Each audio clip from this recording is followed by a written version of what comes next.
नमस्कार, मैं डॉक्टर प्रवीण कुमार तिवारी उत्तराखंड मुक्त विश्वविद्यालय के शिक्षा शास्त्र विद्या शाखा में सहायक प्राध्यापक हूँ।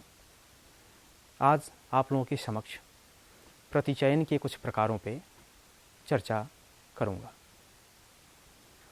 प्रतिचयन मुख्य रूप से दो प्रकार का होता है, प्रोबेबिलिटी और नॉन प्रोबेबिलिटी। प्रोबेबिलिटी सैंपलिंग मुख्यतः पॉपुलेशन के संदर्भ में की जाती है, जिसके बारे में हम यह मानते हैं कि वह नॉर्मल प्रोबेबिलिटी कर्व को फॉलो कर रहा है,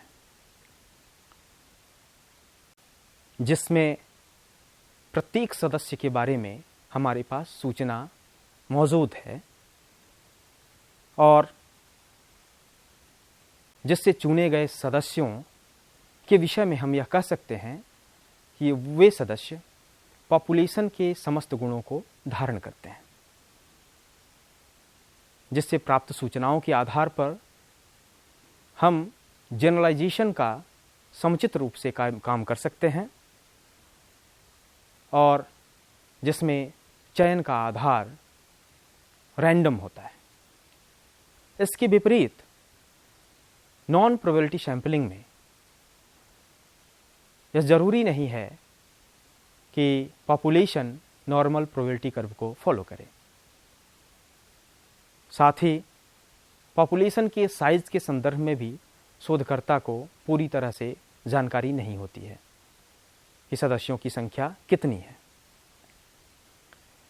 फिर इसमें जिस तरीके को हम अपनाते हैं वो रैंडम की बजाय नॉन रैंडम तरीका होता है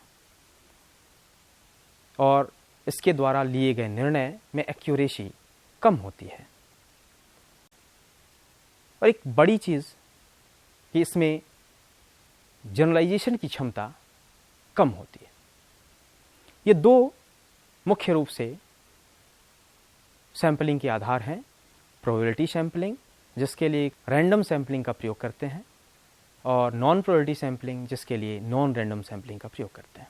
प्रोबेबिलिटी सैंपलिंग को हम दो बड़े प्रकार के रूप में देख सकते हैं। एक अनरेस्ट्रिक्टेड रैंडम सैंपलिंग या अनरेस्ट्रिक्टेड प्रोबेबिलिटी सैंपलिंग। इसमें प्रत्येक सदस्य जो कि पॉपुलेशन के हैं, जिसे हम सैंपलिंग यूनिट के रूप में जानते हैं, तो प्रत्येक सैंपलिंग यूनिट के सैंपल यूनिट के रूप में चुने जाने की संभावनाएं बराबर होती हैं।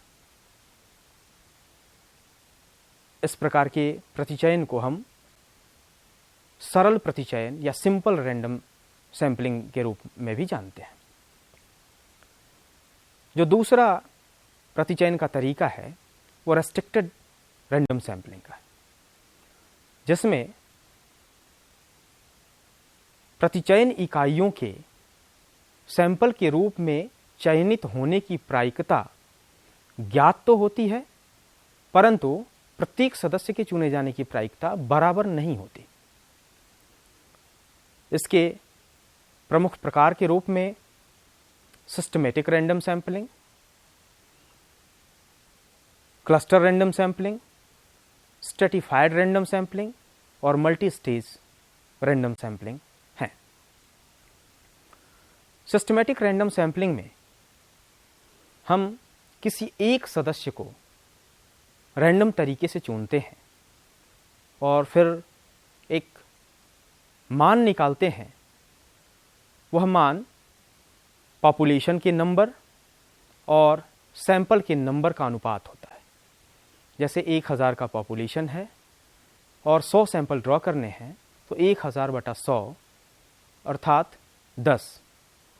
अब 1000 की लिस्टिंग में से हम किसी एक सदस्य का चयन करते हैं और उस एक सदस्य के बाद प्रत्येक लिस्ट में से प्रत्येक 10वें सदस्य को हम सैंपल के रूप में चुन लेते हैं। दूसरा जो चयन का तरीका है सैंपलिंग का वो क्लस्टर रैंडम सैंपलिंग है। इसमें एक बड़े समूह को छोटे छोटे क्लस्टर्स में, छोटे छोटे गुच्छों में बांट देते हैं। सिंपल रैंडम सैंपलिंग के माध्यम से हम प्रथम चरण में गुच्छों का चयन करते हैं। जैसे राजस्थान में कई जिले हैं, राजस्थान के समस्त शिक्षकों के संदर्भ में हमें कोई शोध कार्य करना हो तो हम इन जिलों में से कुछ जिलों को अपने सैंपल के रूप में चुनेंगे स्टेज फर्स्ट में, और फिर उन जिलों के समस्त शिक्षकों को हम अपने शोध अध्ययन में शामिल करेंगे। यदि हम ऐसा करते हैं तो क्लस्टर रैंडम सैंपलिंग का यह one stage cluster random sampling है। क्लस्टर रैंडम सैंपलिंग में दूसरा तरीका है two stage cluster random sampling. इसके अंतर्गत पहले स्टेज में हम क्लस्टर्स का चयन करते हैं और दूसरे स्टेज में उन क्लस्टर्स के अंतर्गत सदस्यों का या यूनिट्स का चयन करते हैं। वो चुने जाने का तरीका सिंपल रैंडम सैंपलिंग का भी हो सकता है, सिस्टमेटिक रैंडम सैंपलिंग का हो सकता है, या स्ट्रेटिफाइड रैंडम सैंपलिंग का हो सकता है। तीसरा जो आधार है सैंपलिंग का, तीसरा प्रकार stratified random sampling. Stratified random sampling basically जब पॉपुलेशन में वेरिएबिलिटी बहुत ज़्यादा होती है, भिन्नताओं के कई आधार होते हैं, तब इस विधि का प्रयोग किया जाता है। जैसे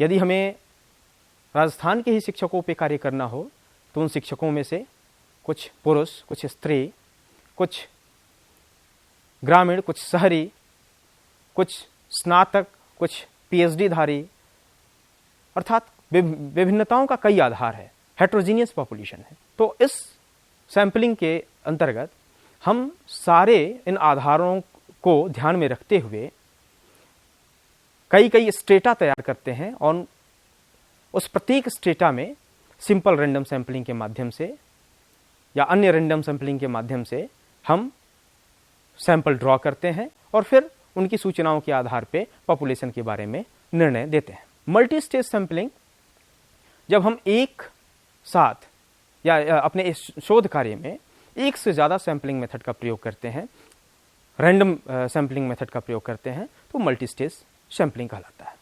जो दूसरा विभाजन है नॉन प्रोबेबिलिटी सैंपलिंग का। नॉन प्रोबेबिलिटी सैंपलिंग में एक एक्सीडेंटल सैंपलिंग है। यदि सैंपलिंग के दौरान जो उपलब्ध हो जाता है अचानक से, उसे यदि हम सैंपल के रूप में शामिल कर लें तो एक्सीडेंटल सैंपलिंग या इंसिडेंटल सैंपलिंग भी इसे कहते हैं। दूसरा, जो सुविधाजनक तरीके से हमें उपलब्ध हो जाए उसे हम यदि सैंपल के रूप में रख लें तो कन्वीनियंस सैंपलिंग कहलाता है।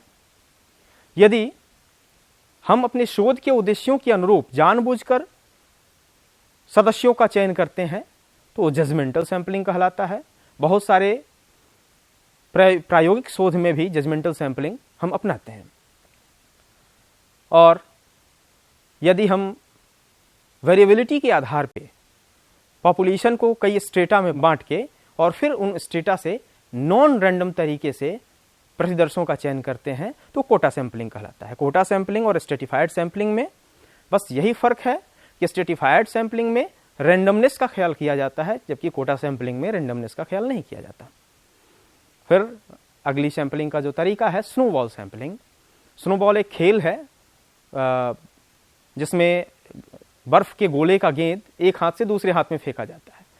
उसी को फॉलो करते हुए स्नोबॉल सैंपलिंग में एक सैंपल यूनिट जिसको हम शोध के अध्ययन चयनित करते हैं उसी के माध्यम से दूसरे यूनिट तक पहुंचते हैं, उसी से उसका पता पूछते हैं। जो सैंपलिंग का तरीका होता है, जो सैंपलिंग की पूरी प्रक्रिया होती है, वो कुछ खास बिंदुओं पे निर्भर करती है कि हमारा शोध का प्रकार कैसा है, हमारे पॉपुलेशन का नेचर कैसा है, वो पॉपुलेशन होमोजीनियस है, हेट्रोजीनियस है, फाइनाइट है, इनफाइनाइट है, हाइपोथेटिकल है, एग्जिस्टिंग है।